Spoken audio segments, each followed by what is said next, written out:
Je vous présente un nouveau tutoriel sur les versions EBPay V19, mais qui sont également valables pour les versions EBPay V9 à V19, sur les nouvelles contributions qui doivent être présentes dans vos bulletins de salaire pour janvier 2015. Nous allons dans un premier temps voir dans un premier tutoriel le paramétrage pour mettre en place le taux de réduction patronale des allocations familiales qui, en fonction, je dirais, du salaire brut du salarié, si le salaire brut du salarié est inférieur à 1,6 du SMIC, et bien dans ce cas-là, le taux patronal doit être de 3,45. Sinon, s'il est au-dessus de 1,6 du SMIC, et bien il faut afficher 5,25. Donc il est possible que ce taux patronal s'affiche automatiquement en fonction donc du salaire brut du salarié. Et nous verrons ensuite un second tutoriel sur la mise en place d'une nouvelle cotisation appelée par l'URSSAF en 2015, janvier 2015, qui est donc le fonds de financement des syndicats.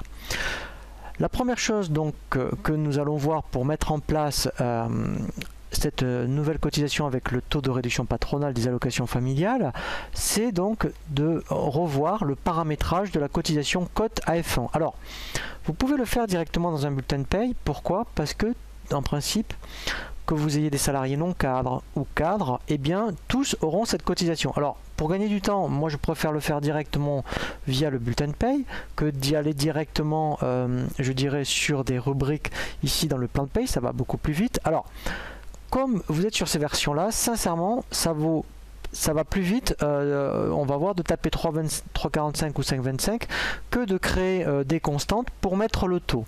Donc là, en fait, ce qu'il va falloir faire, pour que, et on fera des simulations, vous allez voir, pour que donc, en fonction du salaire, il affiche automatiquement ici 3,45 ou 5,25. Il faut mettre une condition si, donc il va falloir taper exactement ce que je vais taper. Donc vous tapez si. Il faut reprendre SBrut ABT. Donc SBrut ABT, en fait, il va chercher le brut du salarié. Alors soit vous le retapez, soit vous faites CTRL-C, CTRL-V pour faire copier-coller. Ici, vous mettez inférieur à 1,6 multiplié donc par le SMIC, donc ça il ira chercher la constante, multiplié alors par 151,67, puisqu'effectivement ici on compare un brut par rapport à ici je dirais à une valeur du SMIC, mais par rapport à 151,67, et il ne faut pas que ça dépasse 1,6. donc dans ce cas là il faut taper alors j'affiche 3,45, sinon j'affiche 5,25. Alors on va déjà faire le test, donc là je fais OK. Voilà, donc là déjà vous voyez il a bien mis 3,45 parce qu'effectivement le salaire là ici du salarié est inférieur à 1,6 du SMIC. Si je change son salaire, donc je vais faire exprès, je vais forcer, donc là en fait s'il a un salaire mensuel, voilà, donc là c'est les heures du mois et le sale base, je vais faire exprès, donc normalement en fait il faut pas que ça dépasse 2332 €, donc là je vais faire exprès, je vais mettre 3000.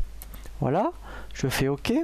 Donc là, j'ai bien un brut de 3000, donc il y a aussi une prime, donc ça fait 3100. Et là, vous voyez, en fait, il a bien là des allocations familiales de 5,25. Donc vous voyez que dès qu'on touche ici, si je remettais 2000 par exemple, voilà.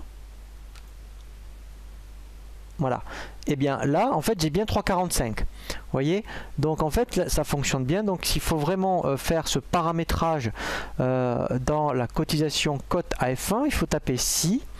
Vous allez donc chercher SBrut ABT inférieur à 1,6 multiplié par le SMIC multiplié par 151,67.